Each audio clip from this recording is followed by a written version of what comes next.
Morning, all. The warden sends her regrets. She'll be a little bit late joining us, probably half an hour to 3/4 of an hour. So you got me again. So yeah, I know. I hear you. I hear you. And just to add to that, we're going to start the meeting a little bit different this morning. I was reading some comments by the MP for the riding of Timmins James Bay, Charlie Angus. And I thought it would be appropriate to read a little bit of what he wrote the other day. He says, "We Canadians have been thrust awake into a dark and frightening time. Many are reaching into the past to make sense of it, hoping to find something to get us through. And we've been finding it in family memories, songs, and stories of our nation's past. We invoke Juno Beach, Vimy Ridge, and Gord Downie. We are relearning hero tales like Laura Secord and finding our inner Terry Fox. These tales not only strengthen us individually, but they make us stronger collectively. There's no way I can tackle the scary things ahead, but we are a whole different matter together. And Canadians are becoming increasingly stronger as we rediscover the fact that what binds us together is so much greater than what separates us. From elbows up, we are transformed into arms linked, and that creates a force that can't be defeated." And I asked Rob to play a short little video here this morning that maybe some of you have seen, but I thought would be appropriate to play this morning. So Rob, if you would be so kind, please.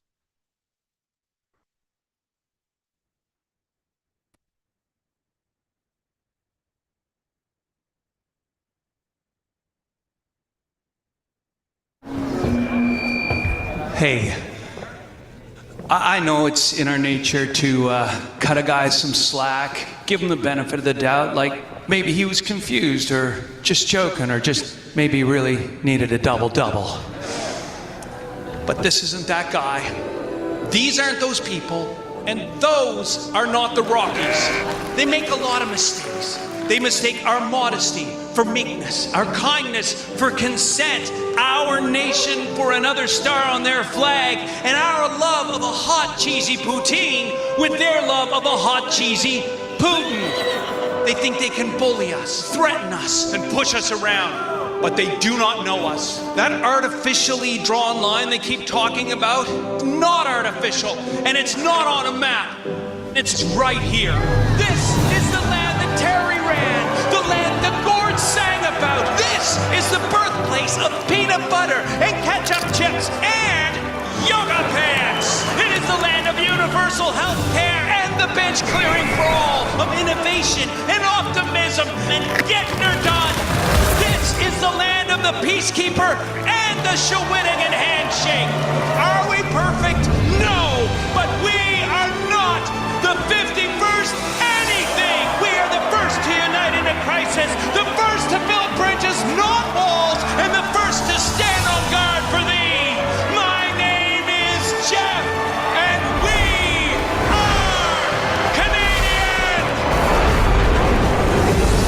Thank you.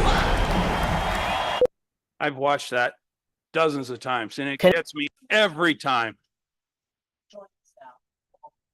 That gets me every time. So if you'd be so kind to join me, and we'll stand and sing "O Canada."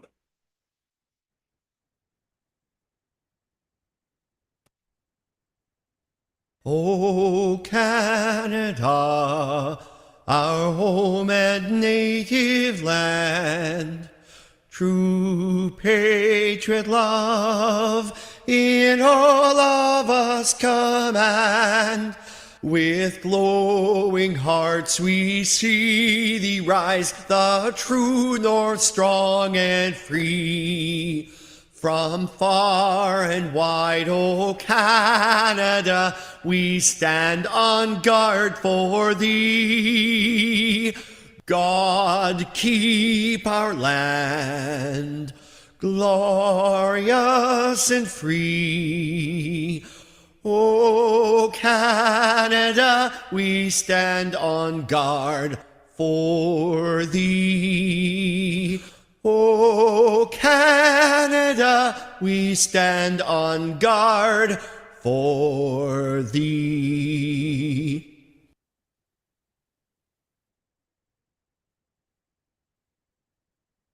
Madam Clerk, would you take the roll call, please?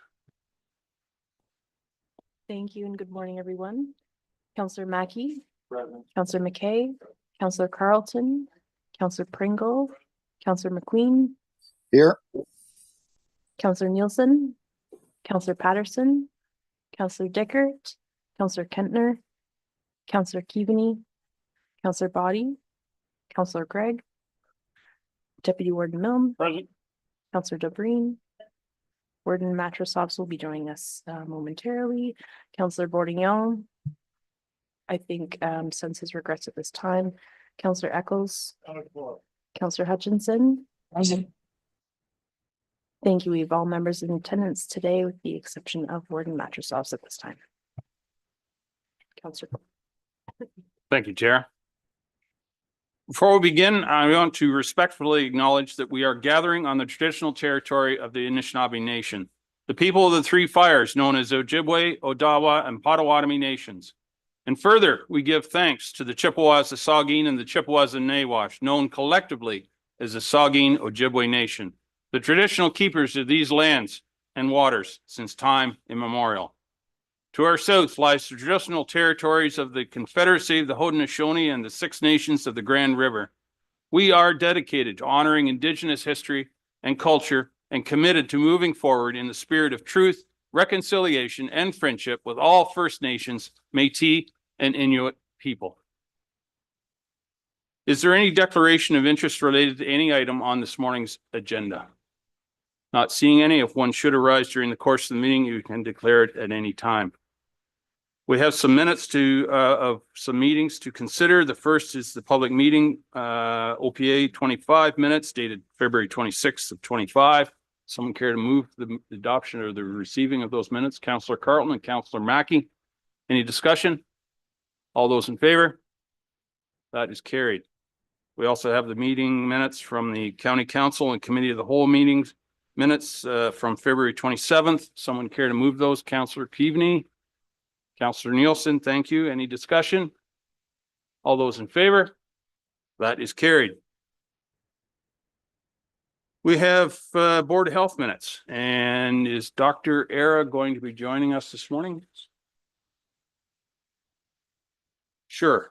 The clerk has suggested we come back to that in a few minutes. And first we'll consider the bylaw, the confirming bylaw. Is that the one? Yeah. Can we do that before we receive the minutes? Sure. Okay. Would someone care to move the confirming bylaw? Councillor Body, seconded by Councillor Eccles. Any discussion? All those in favor? That is carried. That leaves us with news and celebrations. Oh, Dr. Era is online now. Good morning, sir. Good morning. There you sir. are. Very good, sir. So we have the meeting minutes from December 20th and any other remarks you'd care to give us. Go ahead, sir. Thank you, sir. I apologize. I didn't have the link. Now I have it. And I apologize for my camera. If I turn it on, the quality of voice will be threatened. The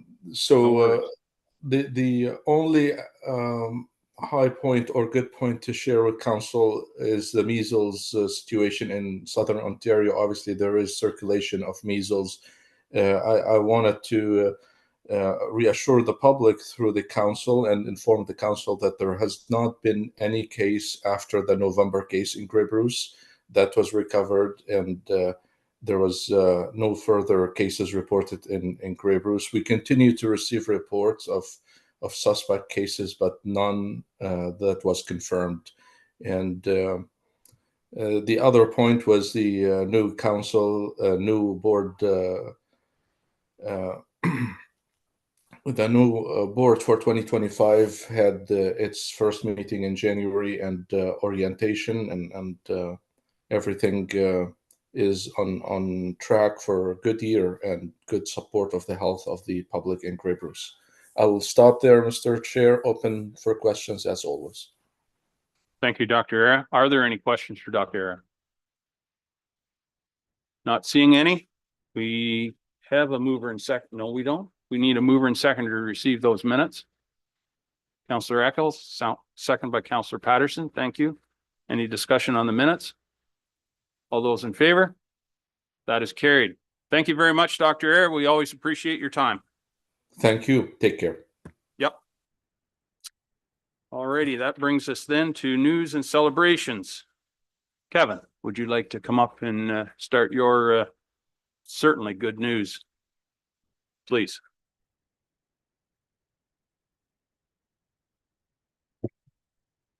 Good morning, Warden, County Council. Really happy to be here today to recognize some of our finest paramedics. Last October, they were awarded the Exemplary Service Medal.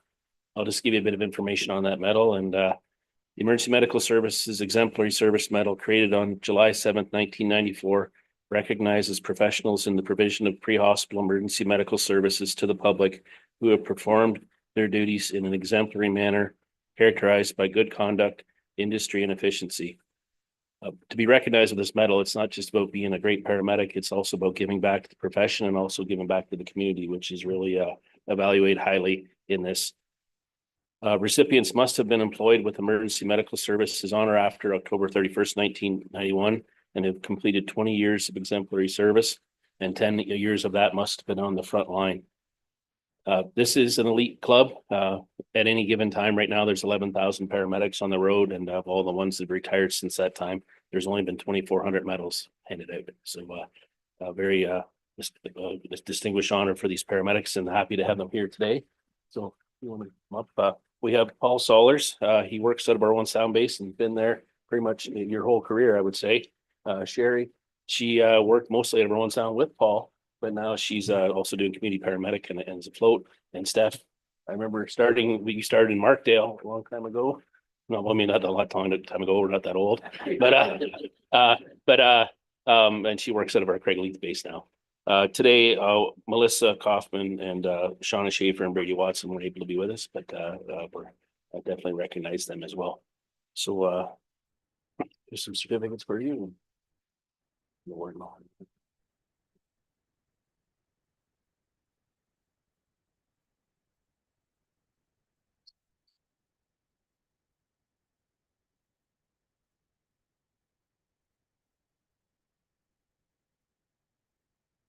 Thank you.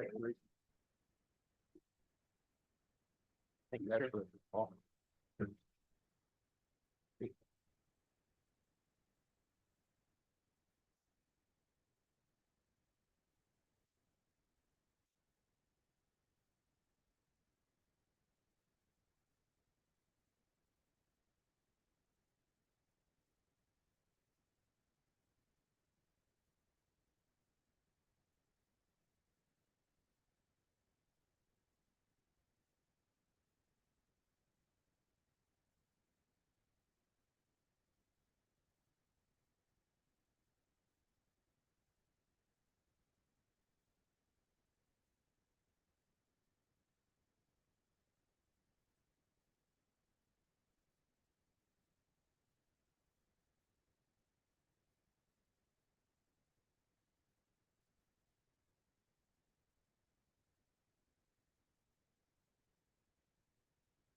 Deputy Warden, one more time.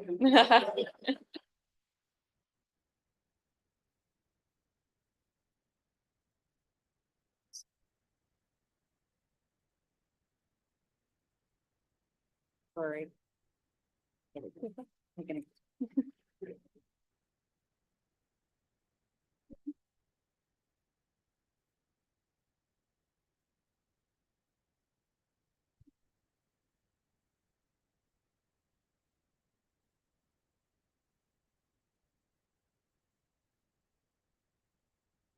Always exciting to acknowledge people that work so hard to keep our communities safe. Councillor Body. Thank you, Deputy Warren Melton. Yeah, you know, they we get these reports that talk about the paramedics and the ambulance service on paper, and words on paper look different. You know, they say that a picture is worth $1 million, but seeing it live and seeing experience is that much more. I've had the experience of being up in the emergency department a few times in the last couple of weeks. One of them was Tuesday, the 18th, coming out of Family Day, when every road in Grey Bruce was closed. And there's 3 ambulances there. We saw 2 more with lights going when we were coming out of there. The care was obvious. My wife was commenting on the care of the ambulance workers with the patients that they were bringing in, and the equipment that is on those stretchers, and how people are being looked after by our paramedics. And when you see it live, it's amazing. Thanks. Thanks, Ian. Very true. Very true. Savannah Myers has an exciting announcement to make. Savannah, please. Thank you very much. Good morning, County Council. I am very pleased to share with you that for the 3rd year running, 4th year overall, Grey County has been named to the Global Smart 21 Communities for 2025. This is an award and an acknowledgement that every one of us shares. All departments in Grey County were part of this application. Many of our municipalities and community partners are part of the application. So we always talk about how it takes a village, to raise our community and to encourage our people. And that is what this application is all about.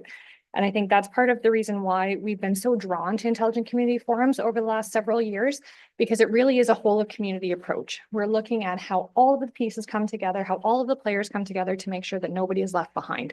And that's something that Grey County has long been committed to, and it's how we are building community together. So I wanted to take a minute to congratulate you all on this recognition. So very well deserved, and it's something that we will certainly continue on in our work and continue to celebrate. So congratulations, County Council. Thank you, Savannah. It's exciting indeed to be recognized like that. Any other news and celebrations? Okay, not seeing any. We have one motion left for our council meeting. Someone move that we adjourn. Councillor Nielsen, Councillor Pringle. All those in favor? That is carried. We'll just take a minute to let Rob switch us over to Committee of the Whole.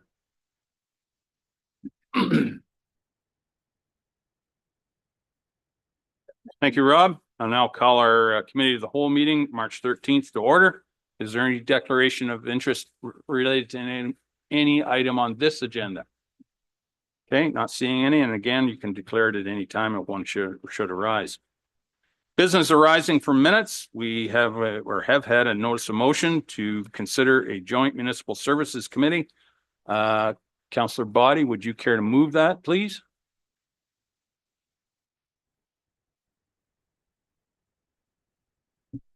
Here we go. Thank you, Deputy Warden. Yes, I'll move that. Good. I need a seconder. Councillor Eccles. Okay, Councillor Body, please. Thank you. So I'm moving that we get a report back from staff containing terms of reference to establish a joint municipal services ad hoc committee to look at shares approaches to address challenges that municipalities in Grey County encounter. What I'm visioning is a small ad hoc committee that perhaps would review the policy that Laura has been referring to, that was somewhere around 2012. I remember Warden McKinley at the time coming to our councils to talk about it, and to identify maybe different areas that we could work on that we're all doing together, that we could, or all doing individually, that we could do together. Often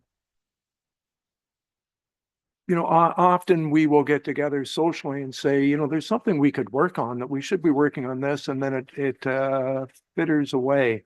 I know in the past there's been libraries that were looked at. We've looked at waste management and it got stalled because we were waiting for a grant. I'm sure there's other things there that we could look at, how we share, how we do it better together. I don't want to throw too many ideas now because I want the ideas to come in from everybody to be looked at. I foresee the small committee looking at maybe a list of things and coming back to council with that list, or reaching out to all of our lower tiers to get those ideas and pull them together. But just something that's a committee that we can follow up on, and it isn't an idea at Roma that goes away and that we lose track of. Thanks. Thank you, Ian. Fitters away. That never happens in government, does it? Yeah, maybe once or twice, maybe. Any comments, questions? Councillor DeBreen. Thank you. Good morning. And through you, I just wondering, the bringing back a terms of reference would then outline what it might look like, what the composition could contain, that it might encompass other municipal staff.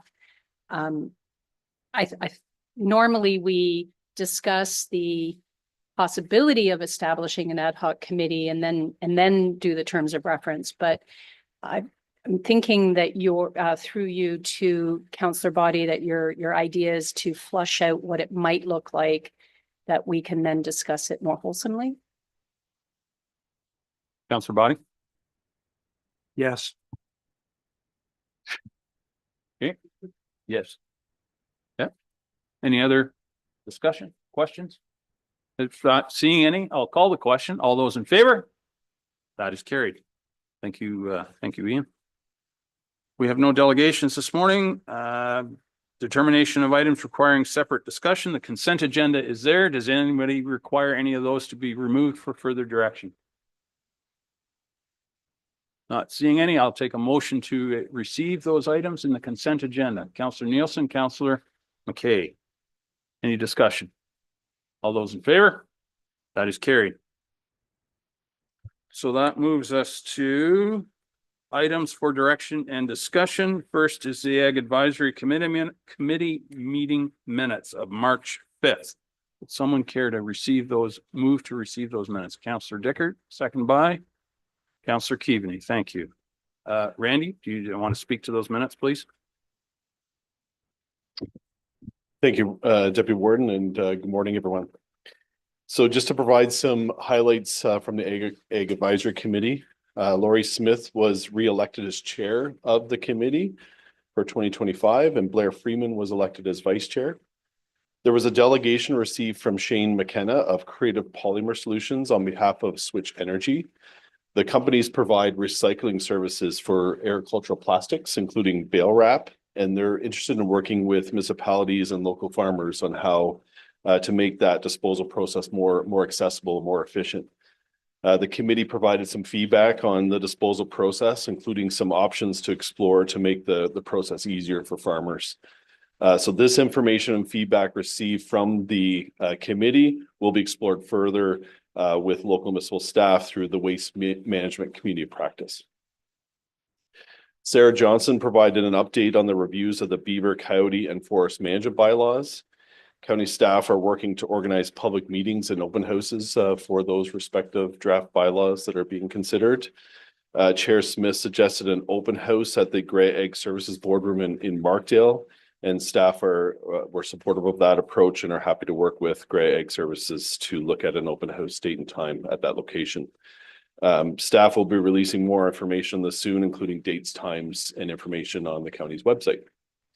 And then Scott Taylor provided an update on the Regional Agricultural Learning and Demonstration Site on the property to the west of Grey Roots.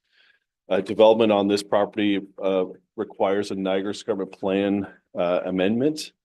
The project has been a collaboration between the Chatsworth and Owen Sound Ag Societies, the Blue Water District School Board, Grey County, including economic development, tourism, culture, and planning staff. And of course, was only made possible due to the generous land donation from Everett and Marilyn Hall. County staff, alongside Hilary Bredner from the Owen Sound Ag Society, recently had the opportunity to present to the Niagara Escarpment Commission at their February meeting. This presentation was also shared with the committee, which provided an overview of the vision for the demonstration site and outlined the process moving forward. NEC members provided some early positive feedback on the proposal, which is great. and gave direction to NEC staff to start the formal public consultation process. So we'll keep, of course, the Ag Advisory Committee and this council updated on when this matter proceeds through the Niagara Escarpment Plan Amendment process, but so far, so good. I'll turn it over to Savannah now to cover the remaining highlights of that committee. Committee had asked for an update on the Share the Road campaign, which was an idea born out of the Ag Advisory Committee. They now know that because of its success, this is something that is core operations for economic development, tourism, culture, and communication. So it's part of our annual work plan with added campaign screen time radio in spring and fall during planting and harvest season. We also talked about the Gather campaign, which is an agriculture, food, tourism campaign, and the success that we're seeing so far, the pairings that we have made and highlighted between our agri-food producers and vendors locally, and plans of how we're going to continue that over the next several years. So they were very excited to hear that update. During the roundtable discussion, which is always the most valuable part of this committee, we did hear about tariffs and the impact. So we are constantly listening and scanning as part of that sector scan. We have staff attending multiple meetings through agriculture committees across the county over the next several months to keep listening to this and bring it back. Chair Larry Smith also talked about the significant weather impacts on our agricultural community and the mental health concerns and impacts that is having on our farmers. There's been a lot of barns lost because of the heavy snow and a lot of real difficulty with this level of accumulation. Member Keith Reed spoke about the Conservation Authority, who is hosting an event for individuals to meet with tile drainage contractors in the region. And then we also spoke about the Youth Climate Action Fund, Town of Blue Mountains in Grey County, which is open for applications. At the end of the meeting, there was an update request about Grey County infrastructure projects and to ensure that the Ag Committee would be part of those consultations when we're thinking about long-term capital projects and infrastructure projects across the region. And that's the update. Thank you, Savannah, and thank you, Randy, for those. Any questions or discussion regarding those minutes of that meeting? Not seeing any. I'll call the question. All those in favor? That is carried. The next set of minutes is the Community Services Committee dated March 6th. Someone care to move receive of those? Councillor Mackey, Councillor Patterson. Welcome, Anne-Marie. Thank you, Warden, and good morning, County Council. Our meeting again was on March 6th for the Community Services. We had elections. Councillor Nielsen was re-elected as chair for the Community Services Committee, and Councillor Dickert was re-elected as vice chair. We had a delegation from Public Health. Alan Hawes brought forth a presentation asking that Grey County update our smoke-free municipal space bylaw. He asked that the bylaw be modernized to include vaping and that more spaces or a regional approach be included. Staff are going to bring back a report outlining some possible options. We also had a delegation from Scott McKay from the Canadian Mental Health Association, who provided an update to the 14th Street Supportive Housing Project. He provided an overview of the supports that are being offered and some of the successes that the program is having. 8 individuals have graduated since July of 2024. The individuals that graduate to other housing are still provided supports through CMHA workers and invited to attend workshops and services back at 14th Street. Committee members discussed the opportunity for County Council to submit a delegation request to the Ministry of Health to share the successes and express a thank you for the funding support and the ongoing funding support. Melissa McCullough reviewed the Ontario Works Service Plan for 2025. The plan provides community analysis. It looks at identifying service needs and provides a service strategy, looking at outcomes for the year. And it also identifies some of the risks for achieving those outcomes. This service plan was actually just an addendum to the 2024. There were a number of changes that happened over the last couple of years. So it was more of just an addition to the actual plan. 2026 will provide a new and interesting plan because we are heading into more changes for Ontario Works when it comes to funding and service models. Josh Gibson provided a report on our community housing waitlist.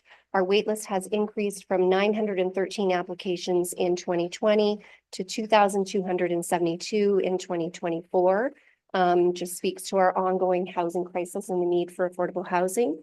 About 70% of the waitlist are Grey County residents traditionally, and our average wait time for housing has increased from 2.5 years to 4.5 years.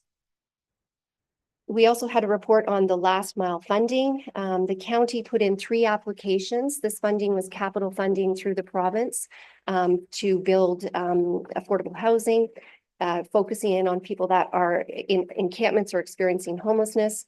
We put in 3 applications, one for our Grey County Dundalk build for 40 units, one for our nonprofit Mam Wim Win Native Homes for 3 row homes, and one for Lutheran Social Services, which is the conversion of commercial space into 3 one-bedroom units, with one of those being affordable. And we were awarded $182,000 to go towards the one affordable unit with Lutheran. This report was to sign the funding letter and to enter into an agreement with both Lutheran Social Services. Construction has already started, and those 3 units should be occupied in July. We also received some correspondence from the service system manager for employment. This is a group of service managers, ourselves included, that provide oversight to the Employment Ontario services for this area. And we had a report of 2024 year in review for community services, but that was deferred till the next meeting due to time. And I'm happy to answer any questions. Thank you, Anne Marie. Are there any questions? Councillor Nielsen.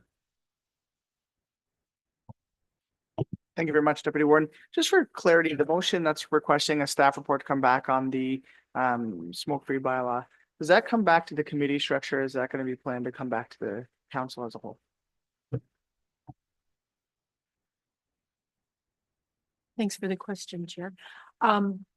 We can do either. I think my thought was that we would come back through the Community Services Committee first for a recommendation to then come forward to council. Any other questions? Councillor DeBreen. Thank you, Deputy Warden. And through you, a question that I didn't get to ask was, we got the funding for the last mile funding for the Ontario Community Housing Initiative for Lutheran Social.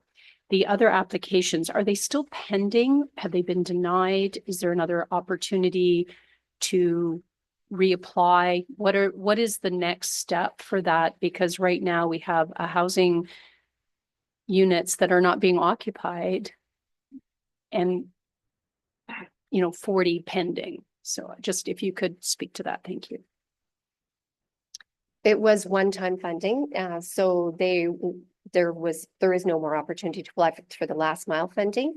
MemWim actually put into a funding stream through Kochi through Aboriginal funding, and they were successful. So that build is going to go forward.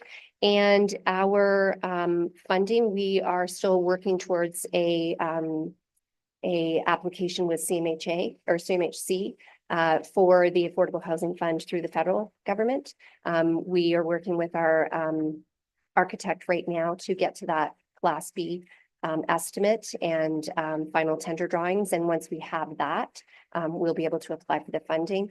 I think that we'll have a good opportunity with the funding. It's probably exactly what the provinces, or sorry, the federal government is looking for when it comes to sustainability and affordability and what we're doing with energy efficiency. So I think we'll be successful. It's just getting there.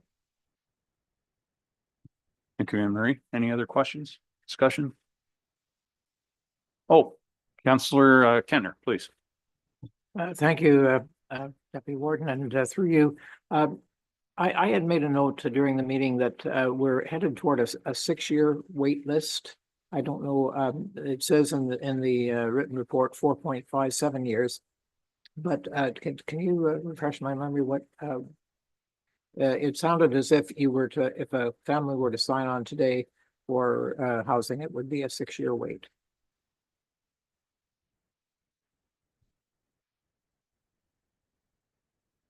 So I think we're an average of 4.5, but yes, certain areas, the wait list is longer because our demand is longer and certain housing is longer too. A 1-bedroom is our largest wait list and our most, especially in Owen Sound. So you might be looking more towards 6. But we may have housing in Holstein or somewhere that the wait list may not be quite as long. So I think you're right. Families could be waiting or individuals could be waiting up to 6 years, but we do have an average of about 4.5 throughout the county. The last report that came from AMO, the average across Ontario is anywhere from 5 years to 20. If I may, just, I thought it was interesting that Josh said that the two factors that could influence and improve this is just simply higher income level and the fact, like to fix the fact that there are no rent controls anymore. And I think we need to keep that in focus and perhaps think about, how we could influence the provincial government to improve the situation. Thank you. Thank you, Ross. Any other questions? Not seeing any. I'll call the question. All those in favor? That is carried. Thank you, Anne Marie. Moving on to the next report is regarding response time performance plan results of our paramedics, and Kevin will be taking that report. Someone care to move that? Councillor Eccles, Councillor DeBreen. Welcome, Kevin. The floor is yours, sir. You want to bring up the presentation?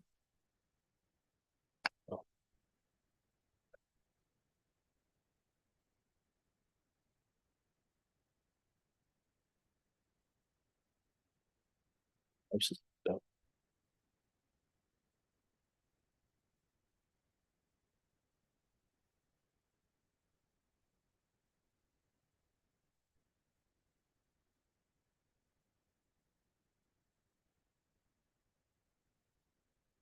Oh, I can't get the mouse to work.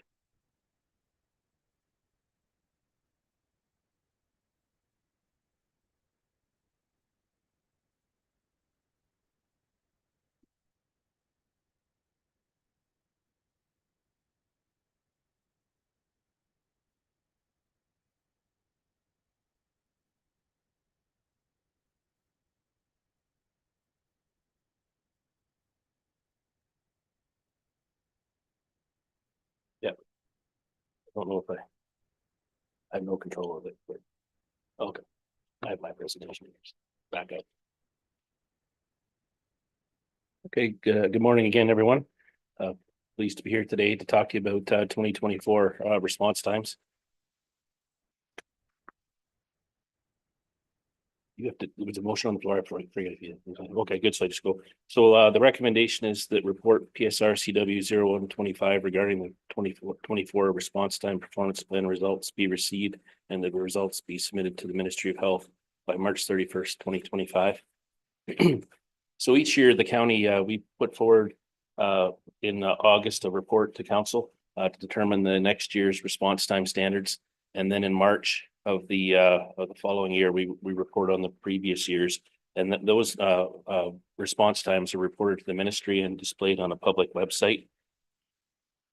The response times that we have were developed in 2012, and it was based upon the response times that we were achieving at that time.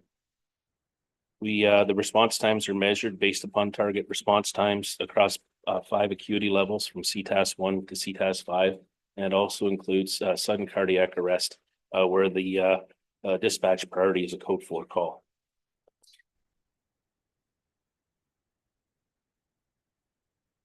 Despite our rising call volumes, we've never increased our response time. In 2016, we actually improved upon our response time for CTAS 1. It was 50% of the time in 8 minutes, and we increased that number to 60% of the time. And then in our CTAS 3, 4, and 5, it was 20 minutes, it was 30 minutes, 90% of the time. And that was reduced down to 20 minutes, 90% of the time. In 2024, the total patient call volume was 15,796, which is a 4.23% increase over the year before, which is our busiest year yet. Over the last 5 years, we've seen a 5.94% increase yearly on average. And if you think about the ORH report that was completed in 2022, they're predicting a 5.8, so we're not far off of that. We have had a couple lower years, like last year was 1.1 and this year being 4.2. It'll be interesting to see where we go forward in the next years. If it doesn't take long when you throw a 10% year in to increase those numbers, but it is something that we're looking at. So this is the slide around the response times, and you'll see our target for each of the areas, and then our performance and our 5-year average. And we're within all the targets. We've met all the response time standards for that year. In the past, we've had trouble meeting the response time for CTAS 2 in 20 minutes, 15 minutes, 90% of the time. And this is 2 years in a row we've been able to meet that. So that's very positive that we meet that and met in all areas.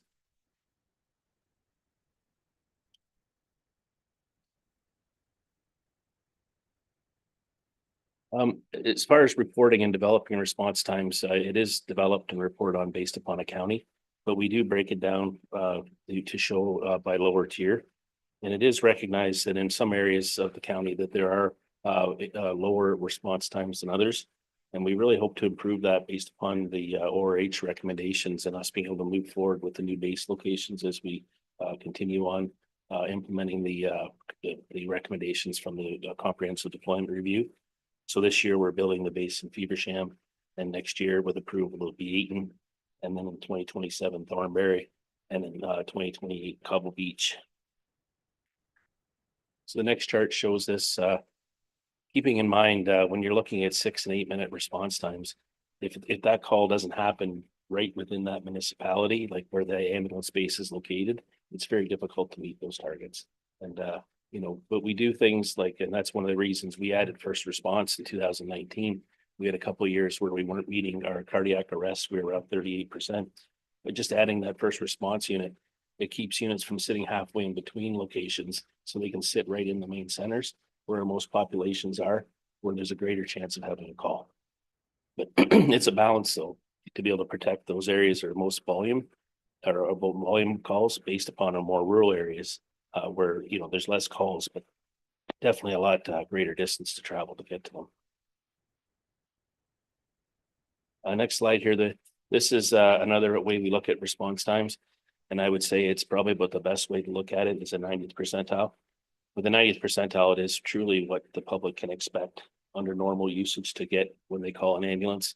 There is an allowance for 10% for outliers, but really what this slide says, from the time the paramedic gets the page, not from the time we leave the base, but from the time they get the page to the time they arrive at scene. In 2024, we were there in 15 minutes and 26 seconds. So when you think about the size of Grey County being over 4,500 square kilometers, you take a minute and a half sheet time off of that, 9 times out of 10, we're there in 15:26. Our goal is to keep that at the 15 minutes, hopefully get better than that. Again, our goal is always to get there as quickly as possible, but for these life-threatening emergencies, but overall, that's our targets, that 15 minutes. The average response time, it doesn't tell you a ton of information because you could have, you know, a long and a short response time in there, but it does tell you the ability, or give you the ability to see if your system is getting longer for calls or shorter.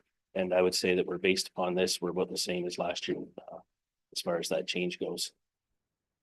This year, with budget approval now, we will be starting the Feversham car.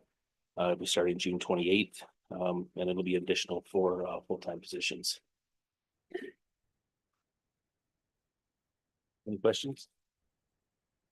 Thank you, Kevin. It really is remarkable that you can make those times when you consider how big our county is. You're absolutely right. It just amazes me, and all kinds of weather too. Not every day is like this one, that's for sure. Any questions? Councillor Eccles. I'd be remiss if I didn't ask you this, Kevin, going forward with our hospital closures across Grey and Bruce. I'm thinking in the Chatsworth area that may end up in the closest hospital being the Chesley Hospital, and with the emergencies closed, what effect is that going to have on covering distances that we see going forward?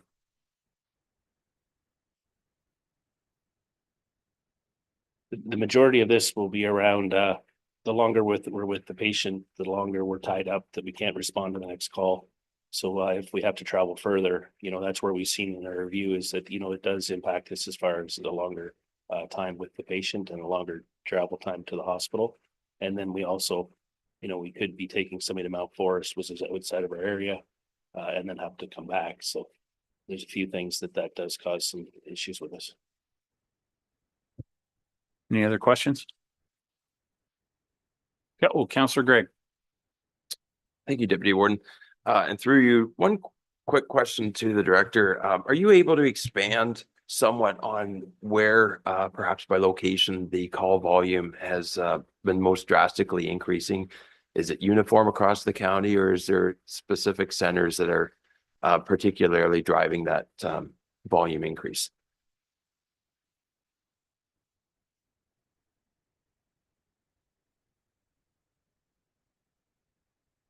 I actually thought I brought that with me, but I don't have it with me, but I do know that our biggest increase in call volume this year was for our Owen Sound and Hanover Station. Both of them were over 10%. Part of that though is because in July we upstaffed Owen Sound and Hanover. So that there alone with that station will be doing more of those calls, which means Chatsworth's doing less calls in Owen Sound, means Durham's doing less calls in Hanover.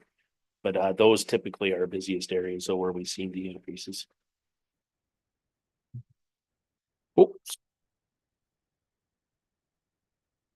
Roughly, over 40% of our calls, just over 40% come out of the Owen Sound station. So that's why we have we have 3 cars on during the day. We have Chatsworth, but it's a balance because we, Owen Sound, they're sitting around the 7-minute 90th percentile, and then you have another place that's 19.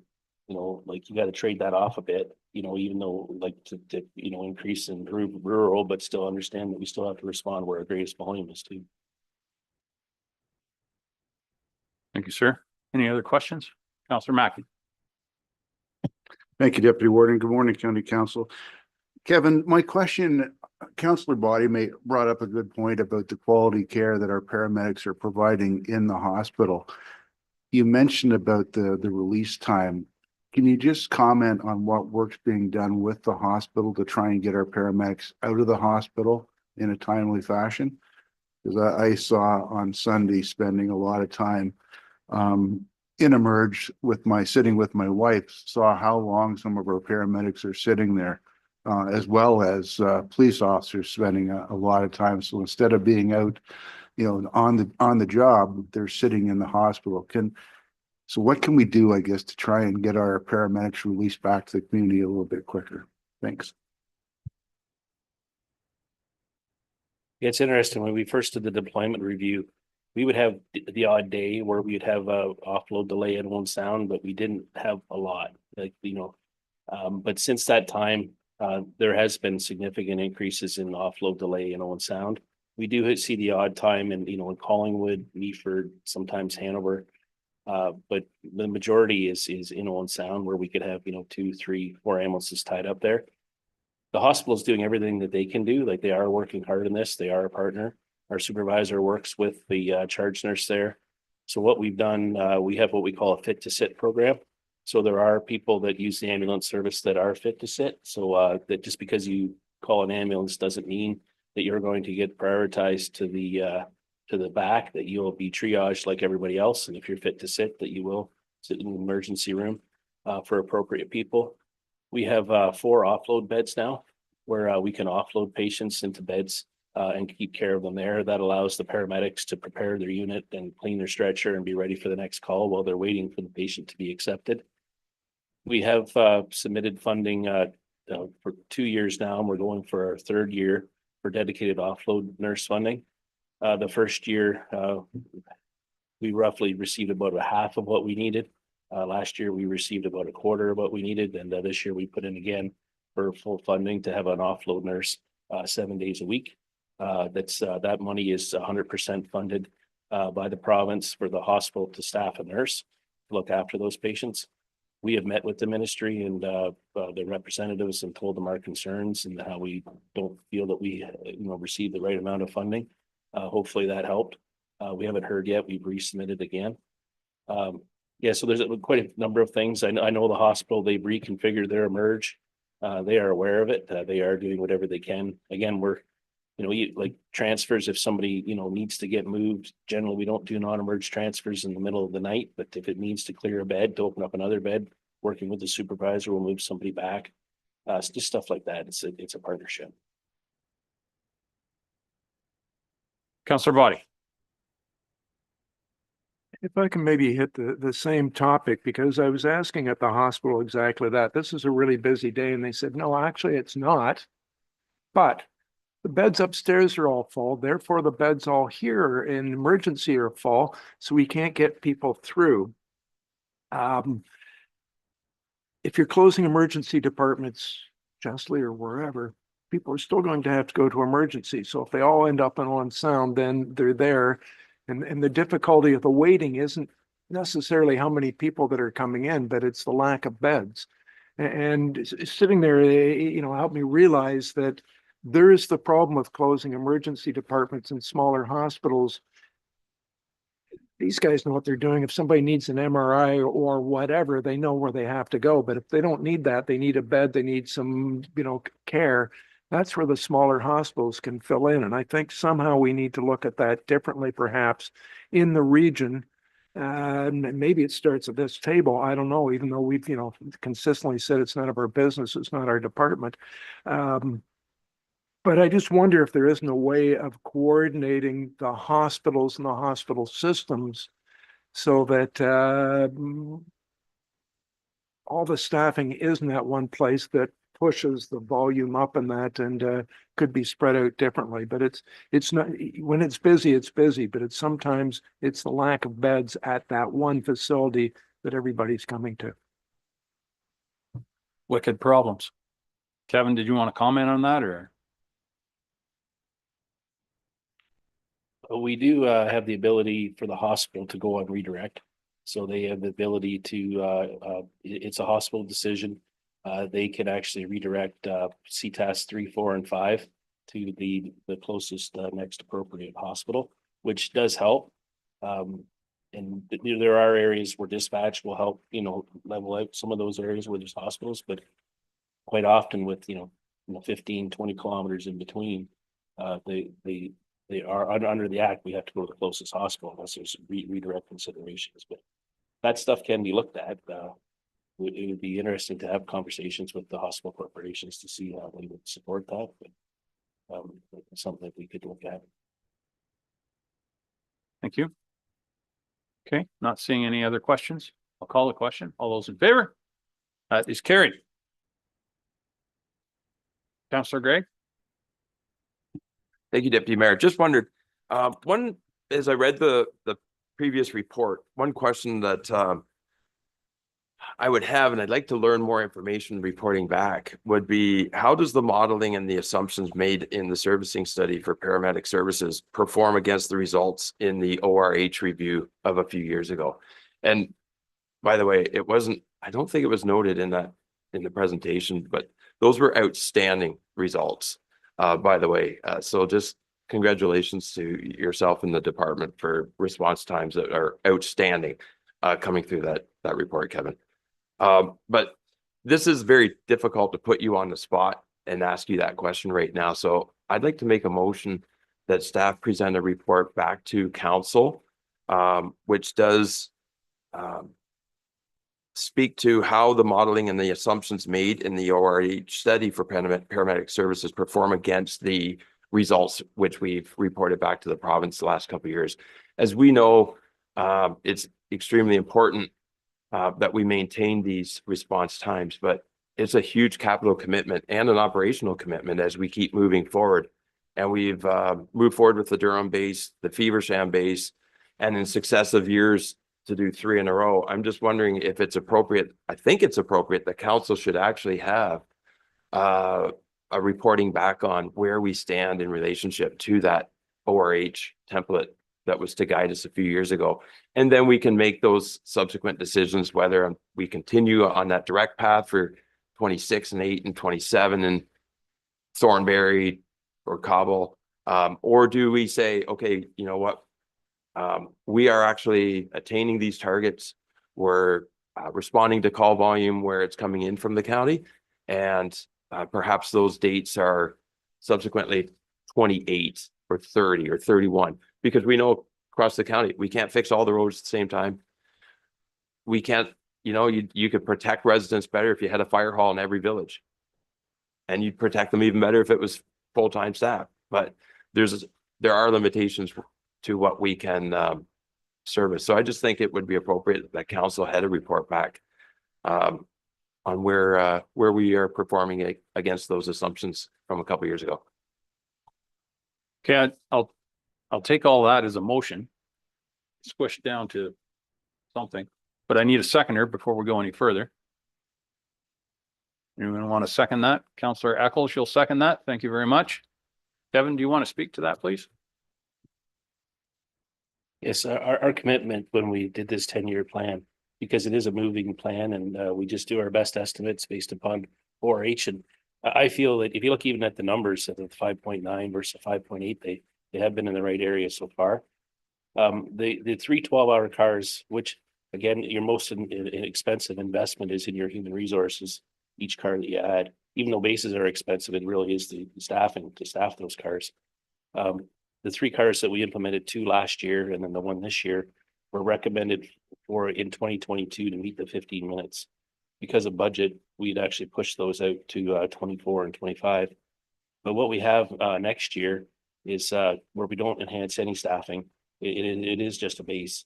I was hoping that we would be able to look at, we'll have a full year of 2 cars plus a half of a year of a car.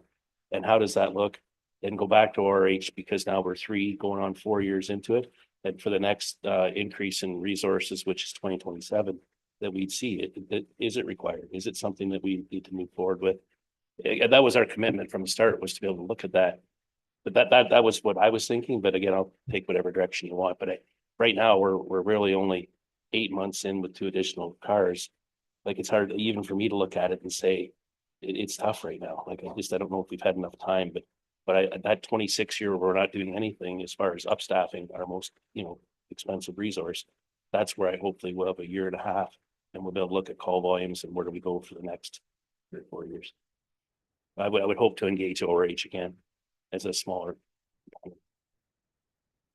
Thank you, Kevin. Councillor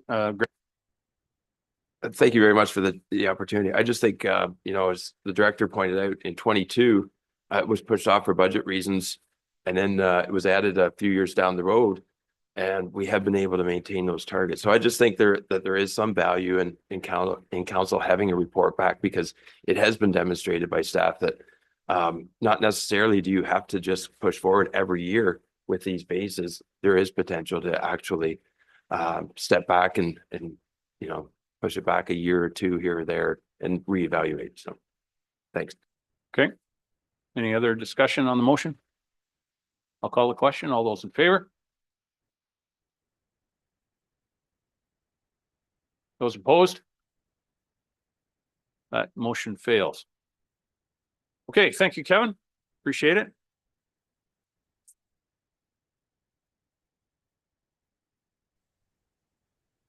Okay, the clerk tells me now would be an appropriate time for a recess. I'm always up for that. So we'll recess for 10 and then we'll reconvene. Thank you.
Good morning, County Council. If I can ask everyone to take your seats after that break, thank you very much. And thank you to Deputy Warden Milne for stepping in this morning. It was an opportunity. I was asked by the Great Lakes and St. Lawrence Cities Initiative to meet with the Canada Water Agency.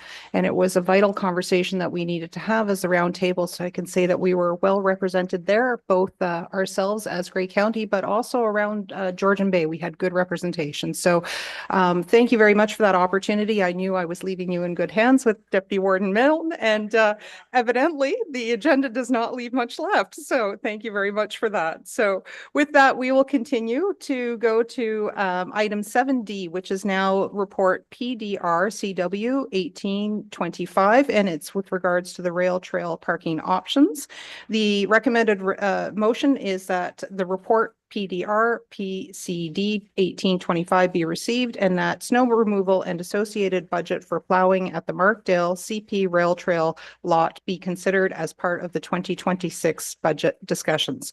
May I ask for a mover and seconder to get that on the floor? Moved by Councillor Nielsen, seconder. Seconder. Oh, sorry. Oh, sorry. Okay, sorry. I thank you. I've got more than one seconder. I saw Councillor Pringle, so I'll take that as the seconder. Thank you. So it's now on the floor for discussion. And with that, I'd like to call upon Ms. Sarah Johnson to introduce this topic. Thank you, Warden. I'm just going to share my screen as I'm working remotely today.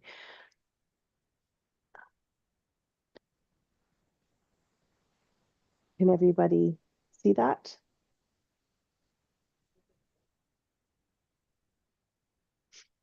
All right, thank you. Thank you, Warden, and good morning, County Council. This report has been drafted in response to a motion that was passed at the February 13th Committee of the Whole meeting, a resolution that was passed asking staff to prepare a report for options on snow removal for the Grey County-owned parking lot in Markdale that's adjacent to the CP Rail Trail, and for other alternative parking options. So I'm just going to go and provide a little bit of background as to how we arrived here. So for Council's benefit, as part of the budget discussions for 2024, there was considerable discussion at the council meeting regarding trimming of this budget line, focusing on mostly on the Markdale parking lot, and staff took this direction based on these discussions that snow clearing funds would be allocated solely for the parking lot in Collapore. So based on an existing contract that was in place with a plowing contractor, the county did keep up parking this lot for the last winter season, so 23 into 2024, ending in March. But starting in this winter season, 24-25, the county has only been contracting snow removal services in Collapore, and that is how we have arrived at where we are with regards to the clearing. So we did look into some options regarding the clearing of this lot in Markdale, and we approached both our Grey County staff as well as the municipality of Grey Highlands. There was not the capacity for either of those bodies to do that work for us. We then reached out to the OFSC District 9. They also did not have funding, nor did they have the appropriate insurance or clauses in their agreement to do such work. And just on that vein, I did want to discuss a little bit regarding insurance costs. As part of this snow clearing in general, we have been speaking with it at our outdoor management group, and it has been determined that these costs over the last number of years have been going up, especially for those contractors that we have relied so heavily on for clearing smaller lots. And so just taking that in mind, we have had a reduced number of contractors available for those clearing options. So just kind of jumping into we did a little bit of a cost analysis. We did reach out to the contractor that had previously been clearing, and we used the invoices that we had received from Collapore just to kind of determine roughly when they may have gone out and what it would have cost this year. So as you can see, December would have been 3780, January 4125, and at the time of drafting this report, I didn't have February's, but we got it last week, and so that would have been 5405 all plus tax. So it just kind of gives you an idea of this year, which is an unusual year. We've had a lot of snow, I think, as everybody knows. So staff do acknowledge that if we do resume in these services in 2025, it would obviously only apply to whatever is remaining in this month and April if we do continue to have some snow available, and then November, December, should we get snow in those months. So if that is the direction, staff estimate that there would be an upset limit of $10,000, and that would be from reserves, and that would probably suffice for the remainder of 2025. So we did also look into what we currently have for existing parking along the trail. So from a county perspective, we have the county lot that was recently created in Rockford at Grey Road 18, and we also have the Markdale lot that's subject to this report, neither of which are currently maintained. Alternatively, we have a few municipally owned options that include the Chatsworth Hub site and the Dundalk Medical Center as well. Now, the Chatsworth Hub site we know is maintained, but it is not directly connected to the trail, but there is access points. And then the proposed medical center is not yet up and available. Staff also acknowledge that there are some businesses or municipal parking lots that we haven't noted on this map or on this slide, including obviously local hotels and motels, as well as potentially the Bayshore in Owen Sound. The other thing that we wanted to discuss, and I realized I didn't make a slide when I put this in my report, was, and this is something that should council direct us, we can look more into, but there is other options available, including paid parking and sponsorship. So if that is something council wants us to look into, we can look deeper into that should you provide direction. Given the unpredictability of any winter season and the significant snowfall that we have had this season, staff are recommending that the report be received and that the snow removal associated with the budget for plowing at the Markdale lot be considered as part of the 2026 budget discussions. Thank you. Okay, thank you very much. So I'll put it out to council members if there are questions for Ms. Johnson or comments. We'll start with Councillor Nielsen, and then I see two more hands. Thank you very much, Warden Microsoft. I think just a comment I wanted to make is that there is parking continuing on this lot this winter, even with the lack of snow. And so I'm wondering if either staff have a comment on liability of that, of having users on the spot, even when we weren't taking care of it, and if that's something that should be really taken into consideration when we debate this, and whether or not the merit is there to fund clearing it.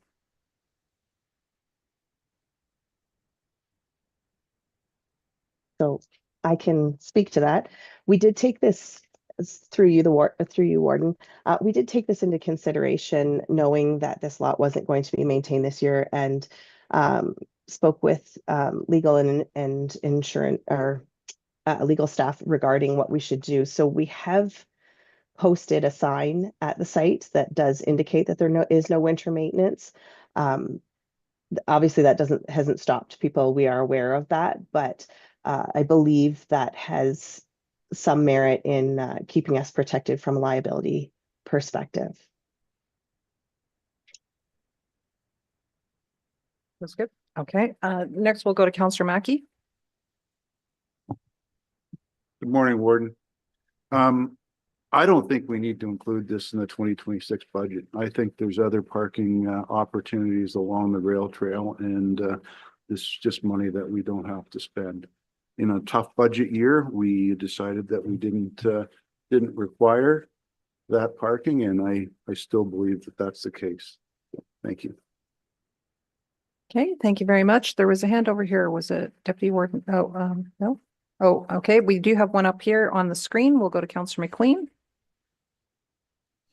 Well, thank you, Madam Warden and County Council. I think a few things to be noted here is the money that we have spent on that rail trail for the purpose of it being a multi-use trail, I think is something that we should, think about. Certainly, I think in the report, it talked about a direct link, which this is certainly, you can't get any more direct than this is itself.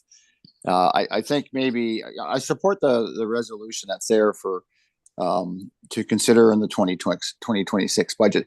I think other information may need to come, whether there's a delegation from the Snowmobile president, maybe to add, or even the president of the OFC from Ontario, because I think once they crunch the numbers from the province, you'll see that the huge impact that the economic of the trails running this year. We've had some tough years regards to snow and the trails, but certainly from the business point, and more importantly, what's going on in our climate right now as far as economics, anything that will help small business is certainly a positive thing. And but I think in the sense of looking at the dynamics of plowing that, certainly I don't know if there would be something that would be connected to when the trail system is open, because we have had other years where the trails haven't, I think it mentioned in the report, the trails were only open for 2 weeks. Was it last year? We knew that was quite a mild winter. Well, it doesn't make sense to somebody to go out there and plow an inch of snow if the trail system's not open. So I don't know if there's a way to connect it a little bit more, or there's maybe a little bit more emphasis on, there's 4 or 5 inches of snow, it needs to be plowed. But if there's 2 inches of snow and the trail system's not open, and I know that may be hard to regulate, but in a sense that, economic development is something that we're a big part of in Grey County. And I think for the small part of the ability to provide space for those that do use the trail and do provide, not only or I guess in the sense of filling up their machine, but accommodations and restaurants and that. And it's just not like it's just in one part of the county. The trail system provides right up to Owen Sound. And I would like to, I don't know if there is some numbers that we can, have later on this year in the sense of the impact that the Snowmobile trail being open for a longer period has had. I think that's good numbers that we need to have. We won't have that yet. So in a sense, Madam Warden, I think with regards to the motion that is on the floor should be supported with more information to maybe reinforce the discussion at the budget time. Also, in most cases, from my experience, from what I know, and maybe others can add to this, a lot of times your snowmobile trail doesn't get going maybe before Christmas. It all depends on the snow. And I don't know, this year was a year that we did get quite a bit of snow, but on December 28th, we had a 10-degree plus day, which I think pretty well took all the snow away.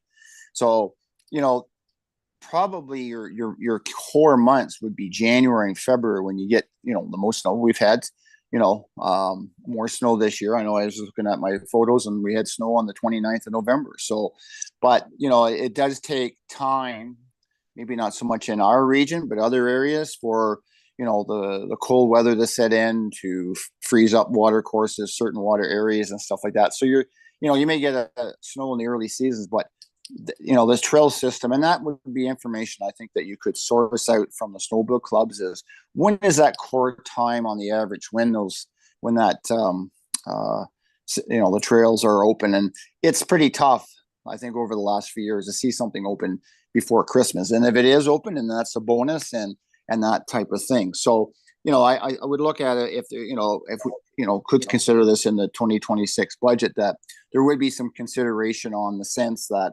the primary part of plowing that would be for that when the trail system's open, and I know that may be hard. But anyway, those are my comments, Madam Warden, and I think that supporting this now with more information to come for that 2026 budget would be appropriate. Thank you. Okay, thank you very much.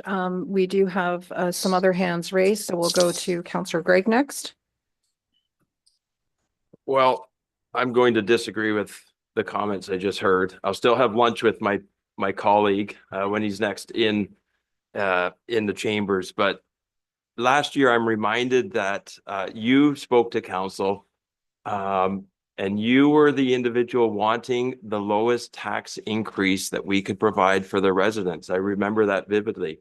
But whether I brought motions forward that was looking to remove the remuneration for alternate councillor, or the bus route that ran from Flesherton to Hanover, which you supported, it's been hard for me to see where you are dedicated in helping council find areas to remove or reduce the increase to the budget. I think the language Point of order there, Madam Warden. That's sort of penciling me out specifically. I'm talking in general here. I mean, there's a lot of discussion you can have during a budget process. Okay, thank you, Councillor McQueen. I am going to remind members of council, if we could just please stick to the topic that is here that we've moved. The motion that is on the floor is just simply to consider this in the 2026 report. All comments should be directed specifically to the particular topic that's engaged, which is the rail trail parking options at this point in time. Thank you. Thank you for setting me straight.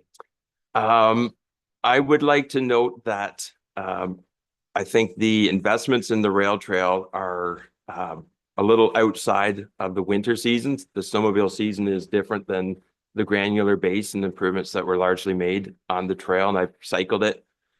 2 weeks ago, I was at Glenelg and made a contribution to park at the cross-country ski trails there, which are an expense that is assumed by the ski club, and I'm glad to do that.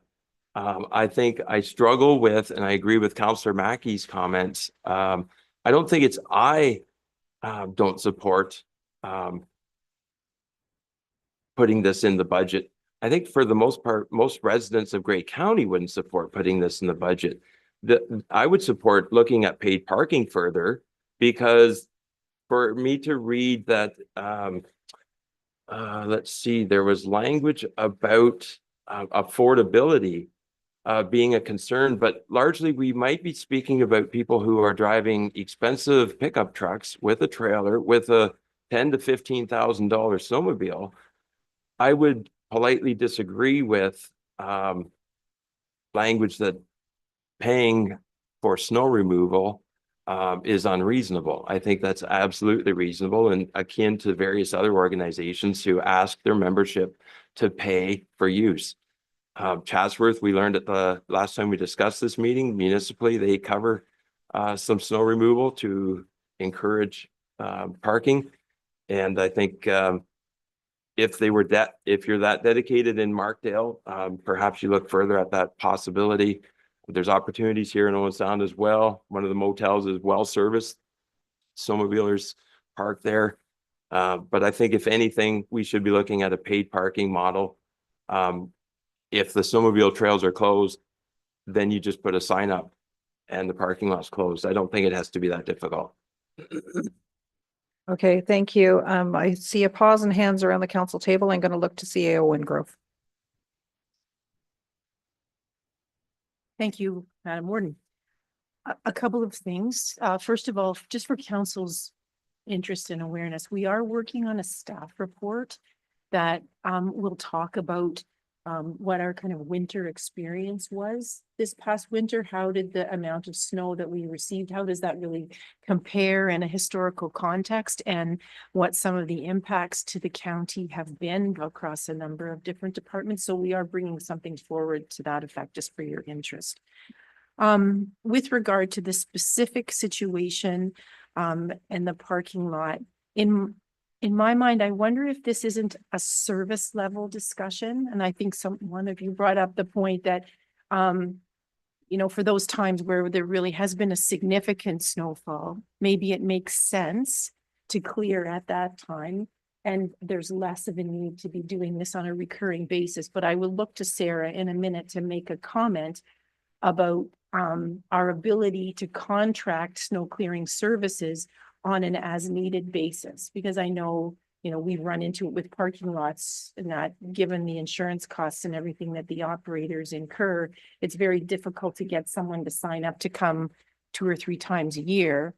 They want the whole contractor. It just doesn't make financial sense to them, but I'll get you to comment on that in a second, Sarah. The other point that I would make, and now I'm into Savannah's territory, like tourism is a competitive business. We are, you know, people are deciding where to go and how to spend their money. The infrastructure that's available in a particular location is an important part of why people decide to come or not come. And so, you know, maybe it would also be helpful to have a better understanding of how this matter's dealt with in other jurisdictions. What does Muskoka do? What does Huntsville do? What do the other places do where people might decide to go there as opposed to come here? Maybe that would be helpful, but we could bring all of that information forward in the budget deliberations if that's what you chose to do, or we could bring it in a separate report. Thanks. And maybe Sarah about the contract. Okay, Ms. Johnson? Sure. Through you, the warden.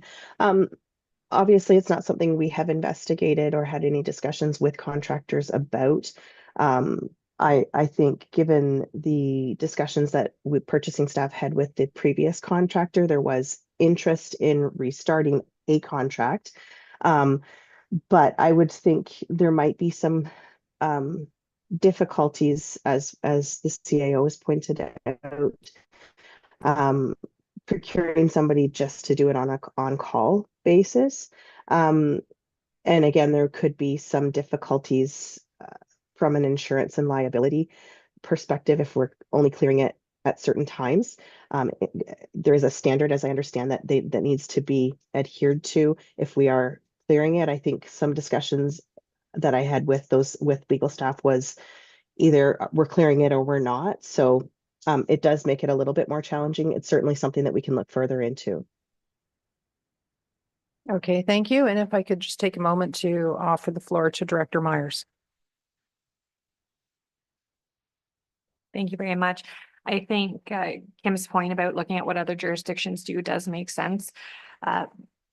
We know that the snowmobiling season is very hit and miss, and we are well known for being one of the most popular snowmobiling destinations. Region 9 is something that people will travel for, but we have had years past where we have maybe opened for a couple weekends, and others like this one that has been substantial. So I think looking at all of the other jurisdictions and what they do, how they work with their private sector, how they work with community organizations to better understand and bring that back for council's consideration would be important.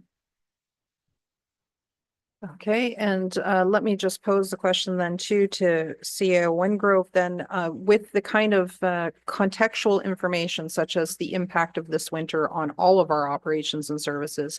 The motion that's on the floor is to consider it within the 2026 budget discussions.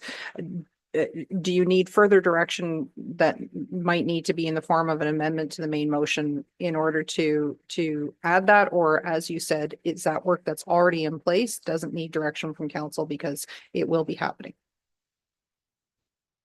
Should council decide to support the motion that's on the floor, I would think that staff is here and has heard the discussion and would be prepared to have those conversations and provide that information at the time that the budget deliberations take place. If you would rather not, if you don't support this, then you could then have a second resolution that just asks us to bring back the information. At any time we could do that. Okay, thank you. So I'm just looking for any further hands in terms of first comments. We'll go to Councillor Dobreen. Thank you, and through you.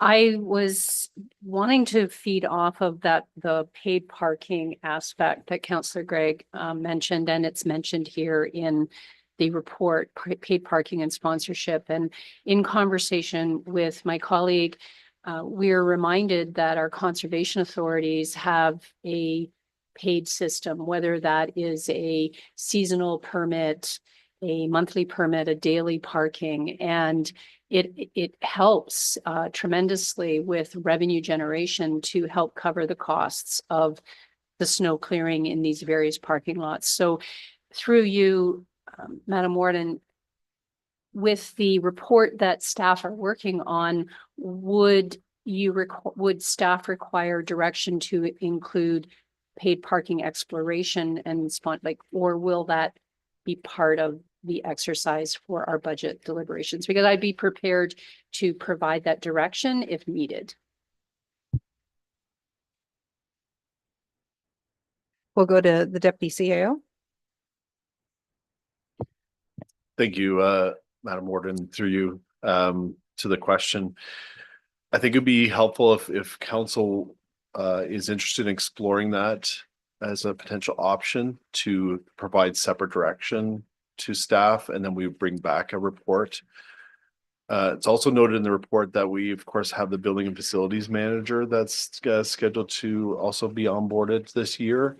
And as part of that work is to look at all the snow clearing that we do in all of our buildings and facilities throughout the county, and look for opportunities for efficiencies and other options as well. So I'd once that person's onboarded, and as well as maybe if there's direction to look at paid parking as another option for at some of our obviously parking lots and facilities, I'd like to look at that comprehensively with staff and with that new building and facilities manager.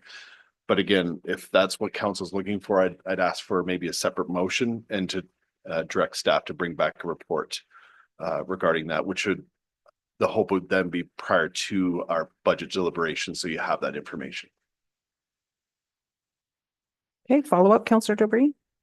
Thank you, through you. So a separate motion, not an amendment to this staff report. Thank you. Okay, next we'll go to Councillor Eccles. Thank you, Madam Warden. Just a statement. I would support this coming forward into 2026. Sorry, 2026. Conversation's been going long and I've lost time. In 26 I look forward to that discussion, because we're talking about what it's going to cost us. We've had a report earlier in the day that we received on the consent agenda about our climate action plan and what it's costing us to clear all of these parking lots. So how many other parking lots are there in the area of that trail? Specifically, do we do this? As I said, I want to see this come out, because this is going to be a larger discussion when it comes to us, climate action and climate action and CO2. Is there any electric snowmobiles out there just yet? Okay, thank you. Any other first comments from any council members? Okay. I do see Councillor McQueen's hand up, but he has spoken already, so I'm just going to give the floor to anyone else that wishes first comments. Okay, so in a round of second comments, then I will look to you, Councillor McQueen, for a brief second comment. Okay, thank you, Madam Warden. A lot of good conversations made, and certainly from a budget perspective, we've had quite a few tough years. And I guess I look at, is it worth the investment of investing in this to the payback? And from tourism and economics, I think that's something we could get further information on. In the last quite a few years, a lot of people with those new trucks and trailers and snowmobiles head north and spend a lot of money up there. And this was an opportunity for those to spend some money locally, because we have had the snow. So you look at that, and I think you need to talk to some of those businesses that were the recipients of that, of a good year. I think that's something that needs to come back in the report. So that point, is the investment. Certainly all options of paid parking lot and all that kind of stuff, sponsorship, I think should be looked at. There's nothing wrong. I mean, there's only one taxpayer, so we have to look at the investment and how we go about, doing that. And I think that's something that is certainly has a lot of merit. Also, I think in the sense of fairness, in the sense it does show that we do clear another parking lot. And so, I think in the sense of fairness, and I think this goes back to what the CAO is and has mentioned about the service levels and, across the board and a lot of different things. So, yeah, I mean, I think this needs to move forward. There's a lot of options on the table. And it'd be good to get some of that information back from the tourism side and how much that investment has been in Grey County. If something's not available and people come and so they'll just move to some other community and spend their money. So I think that's something that is something that you keep in mind as well. So had it been closer to where I live, I would have probably plowed it one day just to help out, because I understand there's been others that have done that for free as well. So just because, and I'm not an avid snowmobiler. I don't submit to having a pass and do that because I'm too busy doing other stuff. But I just think in the overall picture, I think it's something that needs further discussion and conversations. Thank you. Okay, thank you. And in terms of liability, we do have to caution people not to be benevolent and try to help out in other ways rather than communicating directly with Grey County. So thank you for those comments. So we have heard from staff that should this motion not go forward, that an alternate motion can be presented that would provide the direction to staff that we would need. It's relevant to the report. It doesn't need to be as a whole separate notice of motion. This is something that is depending on how this motion goes, we will need to see what we do with this information, what we do with this report. So I think it's appropriate. So at this point in time, I don't see any further hands up for second or first comments. So I will call the vote. All those in favor of the motion that's on the floor.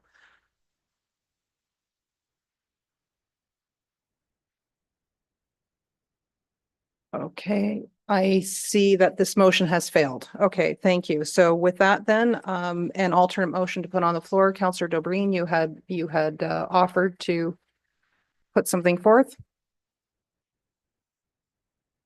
Thank you, and I'm through you to the clerk for their word magic. I was in favor of having further discussions. So I would like to, thank you very much, that staff be directed to bring back a report prior to 2026 budget discussions containing options for, I would suggest parking revenue options for parking revenue along the trails. I think it behooves us to look at all of our parking locations, and rather than limiting ourselves to the Markdale location. And I think if that's generic enough, I would so move that for further debate. Okay, thank you. So let me just read that motion then to look for a seconder. That staff be requested to incorporate information on paid parking possibilities for options for parking revenue along the trails. So with that, I'll look for a seconder. It's seconded by Councillor Mackey. So now this motion is now on the floor for discussion. Any discussion? We'll go to Councillor Greig. Happy to support the motion that's on the floor. I think it's a good motion from Councillor Dobreen. People are happy to contribute to some of the natural resources which are made available to them. And by not limiting it to just one specific Markdale parking lot is the right decision. The great majority, I'm willing to bet, of users at Colaport would be happy to contribute to if there was some sort of a system that the county was to create, because it's certainly been demonstrated at Grace Level Conservation Authority. It's been a valued proposition for revenue generation, and people are happy to contribute for the property use. Okay, thank you. Other members of council? We'll go to Councillor Dobreen. Through you, I just wanted to elaborate somewhat in that consideration can be given to Grey County residents who would benefit from a discounted fare or non-fare daily. But all of those things could be considered through the research by staff with other organizations that have a system in place. Okay, thank you. So we can leave that discussion in the ears of staff that are concerned who would be involved in producing that report to explore those options. Not seeing any further hands, Madam CAO or any senior management staff, any additional comments? No? Okay. All right then. I think we're ready to call that question. All those in favor? And that motion is carried. Thank you very much. Okay, that allows us to go into closed session matters, and the recommendation is that the committee of the whole does now go into closed session pursuant to section 239 2B of the Municipal Act 2001 as amended to discuss one item, personal matters about an identifiable individual, including municipal or local board employees, and with regards to the CAO contract. Thank you. We'll take a moment to allow everyone to leave the room.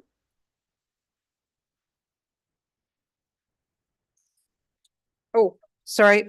Well, the it's okay. Keep moving. I can see lots of people moving, but we do need to vote on that. So may I ask, so it's first of all, moved by Councillor Eccles, seconded by Councillor DeBreen.